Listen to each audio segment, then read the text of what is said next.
C'est important. Vous voyez, elle est allée à l'origine parce que quand je donnais les cours, j'ai donné beaucoup de détails. D'accord? Par rapport à la création de l'homme. Ok? J'ai donné ces détails, je ne vais pas rentrer dans ces détails ce soir, mais dans la Genèse, il y a un terme très important. Dieu créa selon chaque espèce. Ok? C'est important. C'est la clé de tout. Il a créé les animaux selon leur espèce. Et arrivé à l'homme, il va créer l'homme selon lui, Dieu, son espèce. Vous voyez bien. Voilà.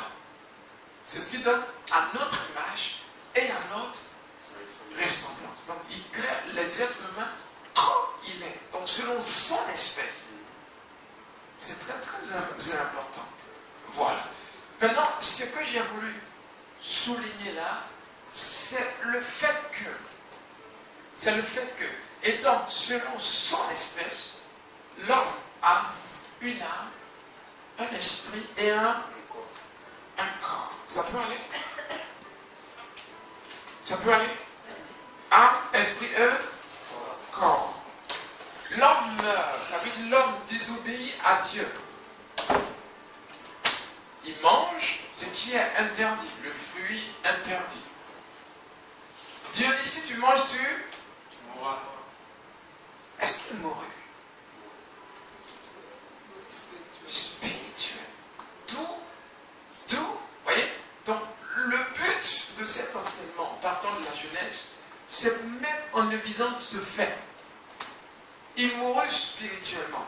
Qu'est-ce que ça veut dire, mourir spirituellement? Séparé de Dieu. Séparé de Dieu. Perdre notre nature. Perdre notre nature. Donc on est séparé de Dieu. Mais la clé, c'est que j'ai perdu ma nature.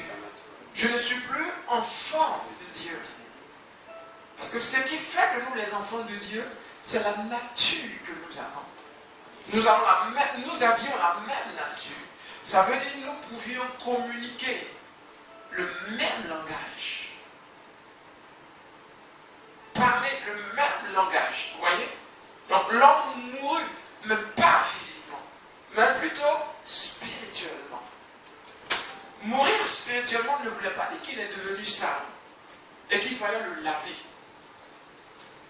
Ça n'a rien à voir. Vous me comprenez? C'est très très important. Ça veut dire même si tu le lavais 10 000 fois, il ne serait jamais propre. D'où, malgré la multiplication de toutes nos bonnes œuvres, nul ne pouvait par lui-même plaire à Dieu. L'homme mourut. Il est devenu un peu comme, on va dire, il est passé d'une colombe à un corbeau. Ce n'est pas la même nature. Ils volent, mais ils ne sont pas pareils. Ils n'ont pas la même couleur, ils ne sont pas pareils. Vous voyez? Donc, ce qui devait se passer, c'est que Dieu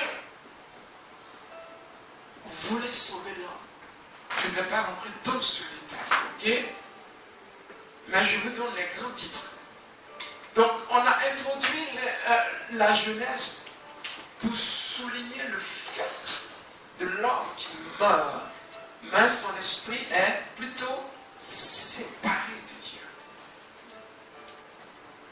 Donc, la question c'est comment ramener son esprit à Dieu. Amen. Comment ramener son esprit à Dieu? D'où la raison de Jésus. Amen. Un être humain qui va naître, mais pas comme les êtres humains ordinaires. Donc, Jésus n'existait pas en tant qu'être humain. La Bible dit qu'il était la parole. Au commencement, il était là. La parole. La parole était avec Dieu. La parole était Dieu. Dieu. Et la parole est devenue Cher. C'est à partir de là que Jésus prend la forme humaine. Vous comprenez? existe un Jésus humain. Parce qu'il vient en aide aux êtres humains. Sinon, il était la voie qui parcourait le jardin. Oh, gloire à Dieu. Amen. Qui parcourait le jardin. Donc, Dieu ne pouvait pas envoyer Élie. Élie est né d'un homme, malgré sa puissance. Dieu ne pouvait pas envoyer Moïse. Moïse est né d'un homme et d'une femme. Malgré, vous voyez, quiconque naît d'un homme et d'une femme était déjà mort spirituellement, donc qualifié de pécheur, à cause de la nature de ses parents. Vous me comprenez? Alors, celui qui devait naître devait être Dieu lui-même. Pourquoi? Parce que sauver les autres voulait dire que moi-même, je n'ai jamais commis de péché. Parce que si je meurs alors que j'ai déjà commis un péché, je meurs pour mes propres péchés. Donc il fallait que celui qui accomplit cette mission n'ait jamais commis un seul péché. Et ça ne pouvait qu'être Dieu. Maintenant, pour mourir, il fallait qu'il soit humain. Parce qu'un Dieu, ça ne meurt pas. Vous voyez? Donc, il était à 100% Dieu, mais Dieu a rajouté. Il naît d'une femme. Donc, il devient aussi 100% être humain. Pour sentir nos douleurs, nos manquements, mais sans jamais commettre un seul péché. Vous comprenez? Voilà. Donc, il meurt pour notre. Alléluia. Et il ressuscite pour notre justification. Amen. On l'a vu dans quoi? Romains 4, 27. C'est dit clairement. Donc il y a une différence entre la mort et la résurrection. On a fait tous ces liens. Je ne vais pas rentrer dans les détails. Ok? Vous comprenez? Donc, quand une personne vient ou écoute l'évangile et décide de changer, ce qu'elle fait, elle cherche tout simplement à changer de nature.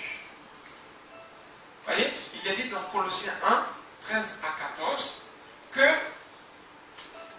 nous avons été délivrés, d'accord, du royaume d'air et transférés, transportés, où? Dans le royaume de son Fils.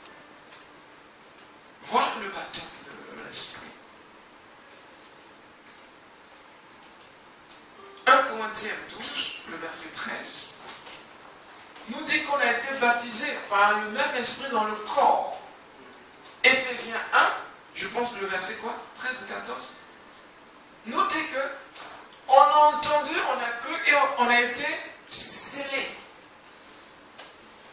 Jean 3 nous donne toute la clé.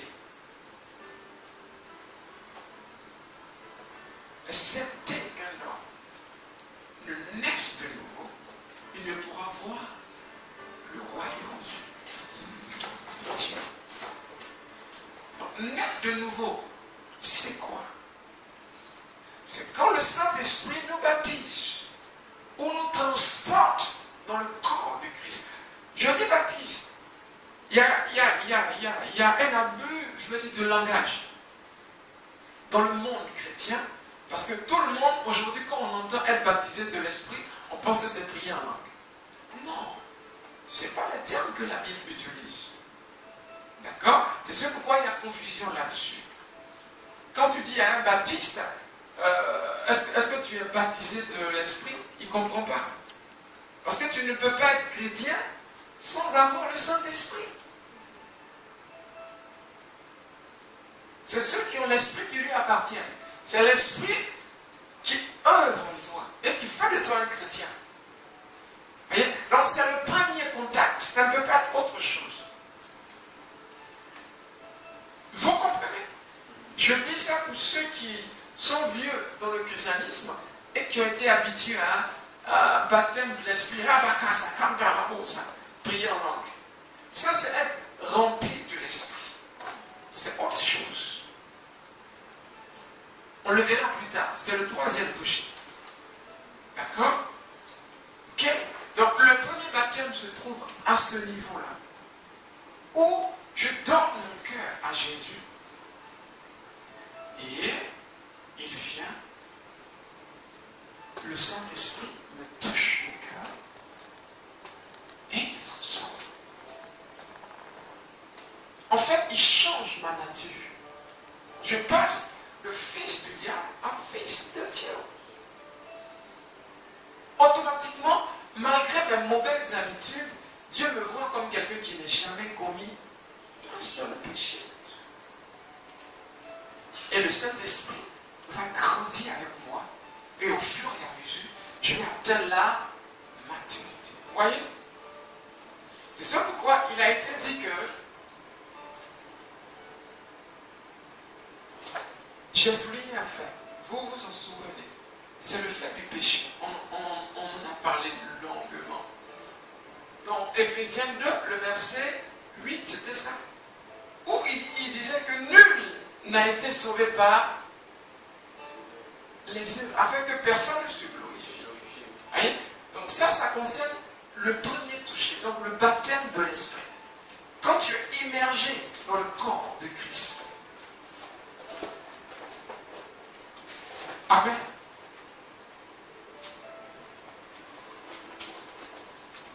Dieu veut quand même que tu te baptises.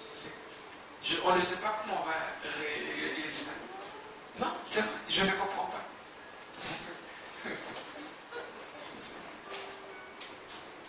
Est-ce que vous me comprenez? Donc c'est important. C'est important. Garde ta foi. Je ne le sais pas, mais Dieu veut que tu te baptises quand même. Vous me suivez? Donc l'esprit nous transporte du royaume des ténèbres. On change de nature. On devient fils de Dieu. Désormais, on a Zoé. La vie éternelle départit à notre esprit. On a une autre personne. Même parce que tu es nouveau. Tu es peut-être dans tes péchés, dans tes habitudes. Mais Dieu te voit comme quelqu'un qui n'a jamais commis de péché. À cause de ce que Christ a fait. Mais tu ne restes pas dans cet état. Vous me comprenez? D'où la question 2. Baptême dans l'eau. C'est là que ça prend son sens. Dans le livre 1 Corinthiens 10, la Bible dit quoi?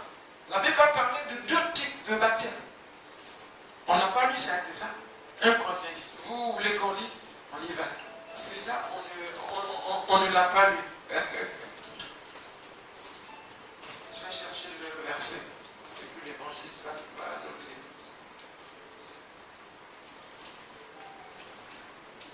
Ok.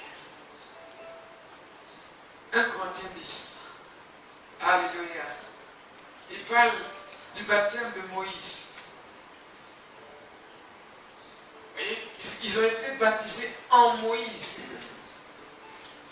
Ça veut dire qu'on est baptisé à travers quelqu'un, à travers un discours en fait. C'est sûr pourquoi dans le livre de Acte 19, vous verrez que les gens qui avaient été baptisés par Jean-Baptiste se sont refait baptiser en Jésus. Vous me comprenez? Parce que ce n'était pas pareil. Vous me suivez? Ils se sont refait baptiser. Parce que ce n'était pas le même baptême du tout. Le baptême de Jésus est accompagné de l'Esprit. Oh, gloire à Dieu. Tu l'as trouvé? 1 Corinthiens 10? Oui, commence à partir du verset 1. Voilà. Je cherche le verset exact. Frère, oui, c'est ça. Commence à partir du verset 1. Frère, je ne veux pas que vous ignorez que nos pères ont tous été sous la nuée. Ils ont tous passé au travers de la mer. Au travers de la mer. Vous me comprenez? Il parle de nuée et il parle de la mer. Ok? Nuée et Ils ont connu la nuée. La nuée symbolise l'esprit. Et ils sont passés au travers de la mer. Ça veut dire par l'eau. On y va? Ils ont tous été baptisés. Ils ont tous été baptisés en Moïse, dans la nuée et dans la mer. Vous me comprenez? Dans la nuée et dans la mer. Est-ce que ça ne rend pas les choses claires? Voilà. Amen. Vas-y. Ils ont tous mangé les mêmes aliments spirituels. Et qu'ils ont tous bu les mêmes breuvages spirituels. Car ils buvaient un rocher spirituel qui les suivait. Amen. Et ces rochers étaient Christ. Amen. Que Dieu te bénisse. Amen. Alléluia. Vous voyez, c'est clair. Vous comprenez par là les deux baptêmes. C'est ce qu'on appelle la doctrine.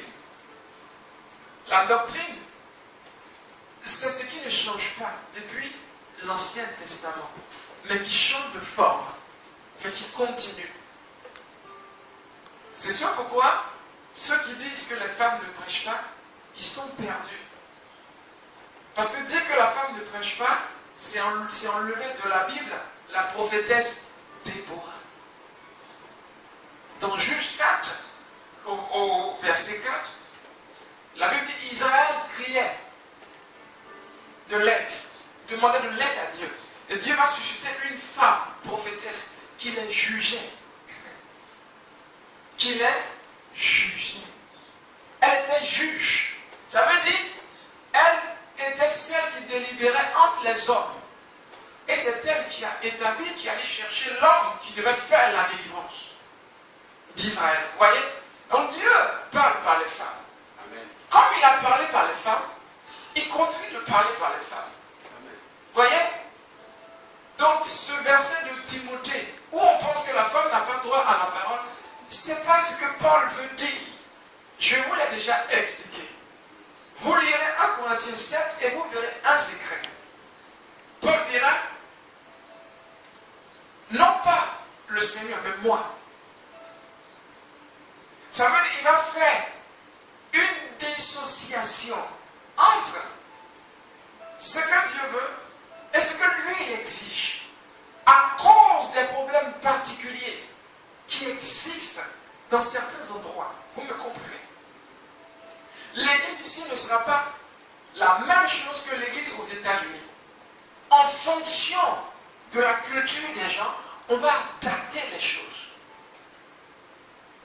Mais on va étudier tout ça dans le détail.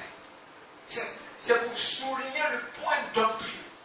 Pour vous dire comment autour de quel postulat est-ce qu'on tourne. Vous me comprenez? Voilà. D'où Dieu ne peut pas se contredire. Les femmes ne mettent pas de boucle d'oreille, c'est vrai. Et Dieu qui met boucle d'oreille dans le nez d'Israël parce qu'il aime Israël. Dans Ézéchiel 16. Dieu va reprocher quelque chose à cette femme qu'il a aimée, Israël, qu'il a embellie. Il dira, ces choses-là, tu n'as pas su les maîtriser et ils t'ont porté vers la prostitution. Vous me comprenez? Donc c'est pas que Dieu n'aime pas. C'est comme la nourriture. Si tu ne contrôles pas la nourriture, tu deviens glouton. Et la gloutonnerie est un péché. C'est du noiseur blanc. Est-ce qu'on va dire aux gens ne mangez plus? Non. Contrôlez votre appétit. Voilà ce qu'on dira. Vous me suivez? Donc, les femmes ont le droit de se rendre. On va faire une étude là-dessus. Je vous introduis tout simplement. Paul dira tout est pur pour celui qui est. Je vous conseille de lire le livre de Romains 14. Même là encore, vous ne comprendrez pas bien. Mais on va lire tous ensemble. Romains 14. Et vous verrez, non, pas aujourd'hui. Je vous introduis juste ce qui arrive. Il s'agit de ta conscience. De telle sorte que tu puisses faire quelque chose qui soit peut-être bien, mais à cause du doute qui est en toi, ça devient péché.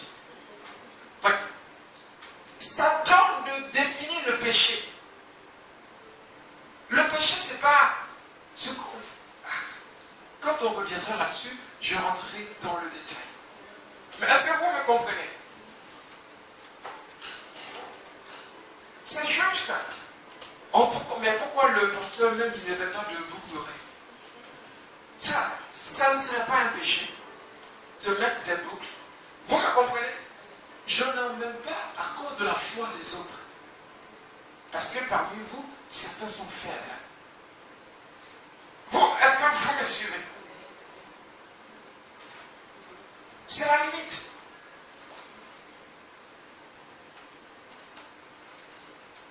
Pourquoi est-ce que le pasteur ne fait pas des locks? C'est pas un péché de faire des locks.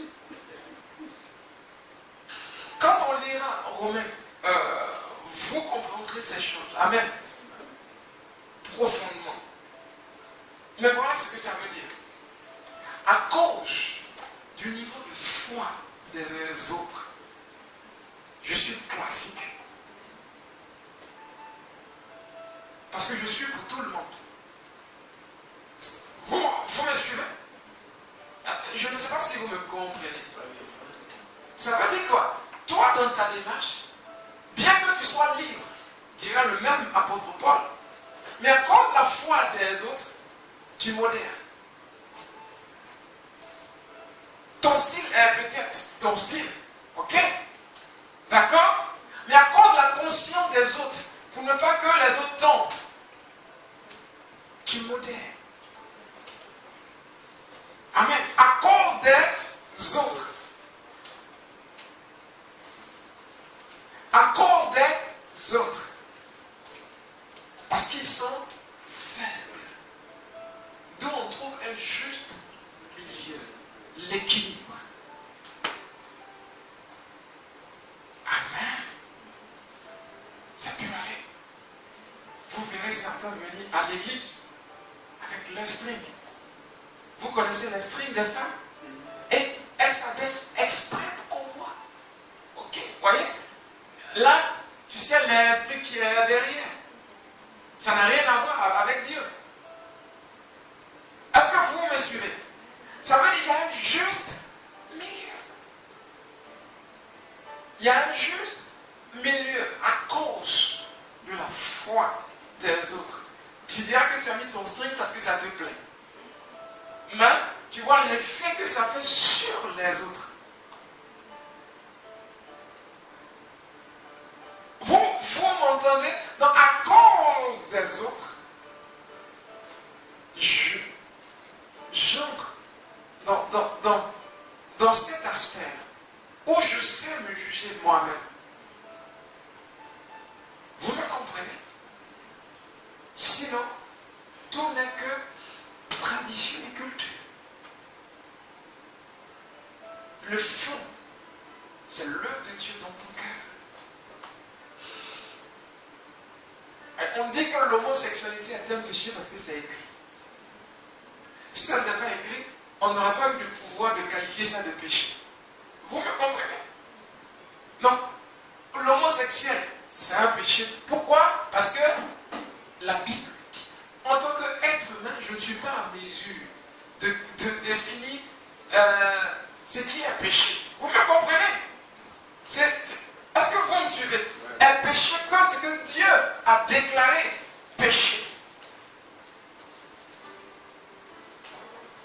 Si Dieu n'a pas dit c'est un péché, je ne peux pas dire boire du Coca-Cola est un péché. Si je sanctifie, je bois. Peu importe celui qui l'a créé. Amen. Tout est plus pour celui qui l'a plus. Vous voyez, c'est un niveau de foi où on monte. C'est une parenthèse. Pourquoi? Parce que le baptême d'eau, c'est la mort. On l'a lu. Vous vous en souvenez. Vous étiez là. La mort veut dire, je meurs en vie d'avant. Et je reprends vie en Christ. Peut-être que jamais aller en boîte. Pourquoi je vais en boîte? Pourquoi faire? Si je ne peux pas donner une raison valable, je n'y vais plus. Si je pense que j'y vais parce que j'ai des leaflets en peau, je vais parler de Jésus discrètement aux gens, là je vais en mission. Donc ce n'est pas la boîte même qui est un problème. Où est-ce que nous sommes ici? On prie dans une boîte de nuit. Vous voyez? Mais notre objectif est différent. Donc c'est le fond. Dieu regarde le fond. Donc mon cœur dit tout. Je ne viens plus en brut parce que, justement, écoute, ce qui est fait là-bas ne me convient plus. Pourquoi est-ce que moi-même je veux me mettre dans la tentation? Il a dit de ne pas réveiller le bien. Non. Parce que le péché a été sorti de ton esprit. Tu as changé de nature. Mais le péché a été condamné dans ton corps. Si vous voulez vérifier, c'est dans le livre de Romains 8. Il a condamné le péché dans le corps. Ça veut dire que tu peux réveiller le péché. Vous me comprenez? Donc ça, c'est le baptême d'eau. Donc, Paul dit, nous sommes sauvés sans les œuvres. À quoi servent donc les bonnes œuvres? On disait, les bonnes œuvres sont la démonstration de ce qu'on a reçu dans le cœur. Je pratique les bonnes œuvres parce que je suis devenu bon. Et non pas parce que je veux devenir bon.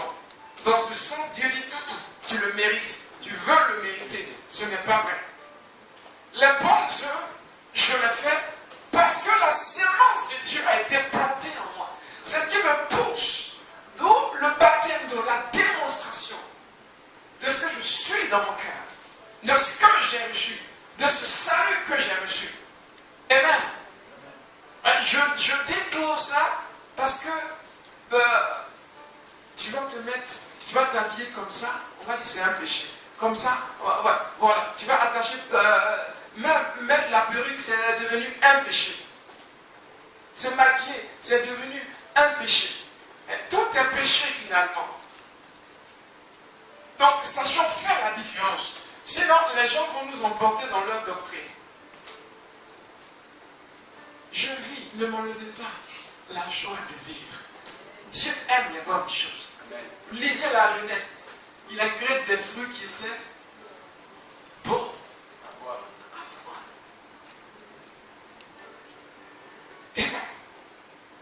Est-ce que ça peut aller?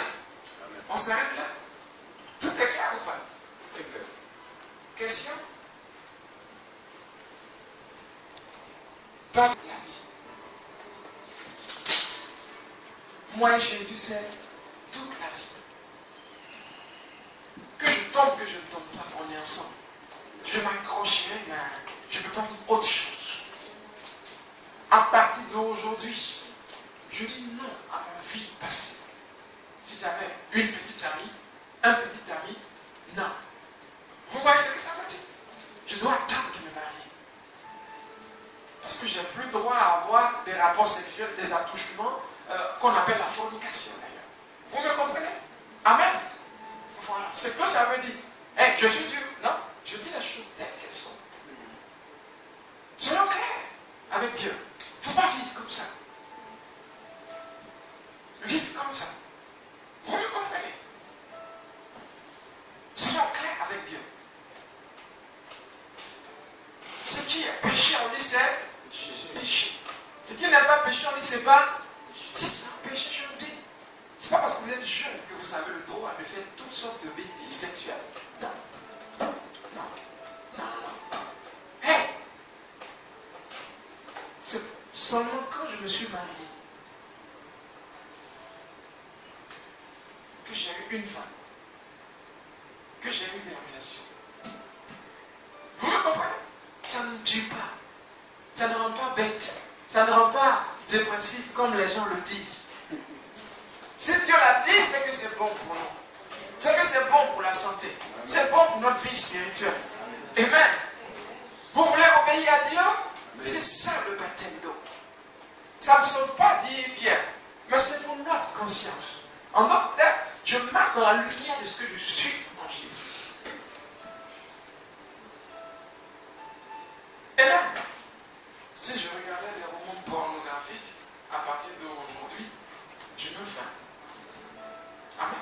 J'ai plus le droit de regarder des revues pornographiques. Qu'est-ce que je cherche? Je tue mon subconscient. Un jour, on viendra là-dessus et vous verrez. J'en ai déjà parlé un tout petit peu. Notre subconscient est créatif et on injecte, vous voyez, l'impureté. Ça nous ramène certaines choses, des maladies graves en fait. Romans pornographiques, on s'en sépare. Certains films, on sait que ces films-là, il y a toujours des scènes Hey, si tu es au courant, tu lâches. Tu n'as pas besoin de regarder ça pour être un homme ou une femme. Certains diraient, il faut qu'on voit pour voir comment ça se passe. Le jour où on se marie, on n'apprend pas ça. Mais si on a déjà connu ça avant. Aujourd'hui, tu es né de nouveau, c'est fini. Dieu te voit comme quelqu'un qui n'a jamais fait ça avant. C'est tout. C'est le passé. Aujourd'hui, ta vie est nouvelle. Tu prends l'engagement. C'est sûr pourquoi tu dis, je vais me faire baptiser. Je prends l'engagement. Jésus est mon aide. En ce qui me concerne, non. Et pour le reste, il m'aidera à y arriver. Il attend que ta décision pour commencer à t'aider. Amen. C'est ça le baptême. Jésus devient le premier. Mais il y a culte. Et tu es devant un match de foot. Il y a culte. Tu es devant la série de quoi? Victor, comment on dit? Les feux de l'amour. Hey. Vous me suivez? Ça veut dire que tu as choisi ta priorité. Le baptême veut dire Jésus passe en premier. Je deviens ouvrier avec Dieu. Je mets Dieu devant. Servir Dieu, ça devient ma vie. Paul dit, amen. Mourir est un gain. Christ est toute ma vie. Amen. Voyez? Donc je n'ai pas dit qu'il ne faut plus regarder le foot. C'est pas ce que j'ai dit. Le foot, c'est pas un péché. Juste qu'il y a culte. Ça veut dire que ce soir, on se rencontre pour prier. Mais moi, j'ai mis le match de foot avant tout. Je ne vais pas à l'église parce qu'il y a un match de foot. Quel jugement? Comment est-ce que vous jugez vous-même?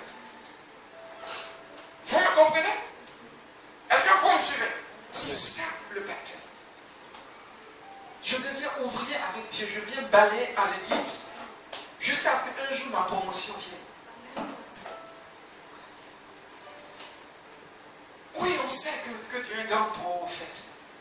Mais on ne devient pas grand prophète comme ça. Moi, j'ai balayé à l'église. Je savais que j'avais un appel. Je fais le premier, j'ouvrais la porte. Le pasteur n'est pas encore arrivé. Mon épouse et moi, on place les chaises. Les gens viennent. Je les entretiens, je prie pour eux jusqu'à ce que le pasteur vienne. L'église est en ordre. Amen. C'était un appel qui était sur moi. Ce n'était pas un accomplissement. Je n'étais pas encore arrivé. Et un jour, je suis arrivé. Parce que Dieu a parlé en ma faveur. Enoch, c'est ton temps. Gloire à Jésus. Amen. Oh, alléluia. Parce que Dieu m'a trouvé fidèle. Fidèle. Vous n'avez encore rien vu. J'arrive. Amen. Yeah. Ça, c'est Jésus qui parlait comme ça à Nathanaël. Il dit, pour ce que tu as vu, tu es étonné. Tu n'as encore rien vu. Et quand tu verras le Fils de l'homme monter et descendre, parler comme ça à Satan, dites-lui, mais tu n'as encore rien vu. J'arrive. La manifestation du Fils de Dieu, Romains 8. Hey! Amen. L'alliance de Dieu. Alléluia. Amen. Il y avait une appel. On ne s'ennuie pas. Tu veux écouter du pop rock? Ça existe. Il n'y a que Franklin qui en fait beaucoup. Il y a plein d'artistes. On n'est pas. Tu veux écouter du R&B? Il y en a. Il y a du R&B chrétien. Il y a du pop rock chrétien. Il y a même du métal chrétien. Amen. Ça veut dire qu'on n'est pas laissé. Non. Juste que, vous voyez, la parole qu'on dit dans les chants, c'est ce qui fait la différence. L'esprit dans lequel quelqu'un chante fait la différence. Ce n'est pas le style de musique. Donc, être chrétien, je peux toujours cultiver la musique que j'ai. Seulement, je n'écoute plus un tel qui chante pour le monde. Parce que très souvent, la musique, c'est associé au diable. Le diable veut qu'on l'adore. Il passe par la musique. Voyez bien les concerts d'Eminem, où on ferme les yeux et on lève la main comme ça. Ça, c'est adoration. C'est pas chanter ça. Il va toucher l'âme. Il va implanter. Ce sont les agents de Satan. Et les jeunes sont là-dessus. Ouais, ils n'ont rien compris. Ça joue sur leur subconscient. Voilà comment est-ce que Satan possède plusieurs. Dans notre monde chrétien, il y a plein de musique. Je vais vous en faire découvrir. Il y a du Onel Mala. Vous connaissez le vertu de l'homme. Le fils de l'homme, c'est du reggae plus propre, nickel, bien à chanter. On n'a pas besoin d'aller dans le monde pour avoir ça. Amen. Et écoutez du cœur Franklin, tous les styles pop, rock, soul, je ne sais quoi. En tout cas, amen. Il y a tous les styles. R&B, amen. Si tu veux aussi du son africain, il y en a. Amen. Tu vas chez les Congolais, oh là là, on bouge. Amen. Il y en a de tout. Donc en Jésus, nous sommes complets. On n'a rien envie au monde. Tu veux un peu de vin, tu peux prendre un peu de vin à toi. Ce que Dieu n'aime pas, c'est quand tu deviens ivre. Tu ne te contrôles plus. Le vin prend la place de tout. Tu pues du vin, tu sens du vin. Est-ce que vous me comprenez? Donc, c'est bien d'être chrétien. Parce que Dieu ne nous enlève pas dans le monde. Il nous laisse dans le monde. Pourquoi on montre au monde eux-mêmes que la vie en Dieu est meilleure? Si tu enlèves du monde, comment est-ce que tu peux sauver ceux qui restent dans le monde? C'est ce qu'on doit être dans le monde. Mais on ne le fait pas comme les gens du monde. Vous voyez? Donc vous allez vous faire baptiser, c'est ce que ça veut dire. Jésus devient le premier. Vous êtes mort. Votre vie n'existe plus. Vous n'existez que pour Dieu. Vous n'existez que pour Dieu. La mort est un gain, disait Paul. C'est ce que ça veut dire. Je résiste jusqu'au sang, dit Hébreu. Jusqu'au sang. Ma vie, c'est ça. Je vais appeler ta maman, parce que Dieu veut que tu te baptises quand même. Amen. Ça veut dire qu'il y a une porte. Il va certainement toucher ton cœur. Amen. Voilà. Amen. Dieu veut vraiment que tu te baptises. Comment vous allez? On va s'arrêter là. Est-ce que ça a été clair? Ce qui est péché, on l'appelle péché. Ce qui n'est pas péché aussi, on n'a pas le droit de l'appeler péché. Tout est le cœur. Est-ce que je chante bien parce que je veux glorifier mon Jésus? Parce que j'ai un grand concert à l'honneur du roi des rois? Amen. Ou bien je chante bien parce que... Vous me suivez? La motivation dit que j'ai péché. Voyez? Donc là où l'homme ne verra pas le péché se trouve. D'où juger sur des détails qui n'ont rien à voir. Vous me suivez? Je dis aux femmes, aux jeunes filles, soyez toujours belles. Tu as un chapeau? Mets ton chapeau. Tu as une belle ceinture? Viens dans la belle ceinture de ton père. Amen. Soyez toujours bien. Seulement vous savez faire la part des choses. Évitez l'extravagance à cause de la maturité des autres. Certains ne vont plus adorer parce qu'ils te voient habillé, ils disent. Au lieu de regarder à Dieu, ils regardent à comment tu es habillé. Donc, il ne chante plus, il n'adore plus, il veut sortir. Et il est faible d'esprit. Donc, à cause de cela, on trouve un juste milieu. Ça peut aller? J'espère que ça a été clair. Les gens comme un Père, tu nous as particulièrement bénis. Amen. Nous t'en sommes reconnaissants. Alléluia. Ce jeûne de 21 jours nous a, Seigneur, menés au haut. Amen. Merci pour toutes les promesses que tu as données. Amen. Parce qu'elles se réalisent maintenant. Au nom puissant de Jésus-Christ de Nazareth. Merci d'avoir béni cette soirée particulièrement. Amen. Amen.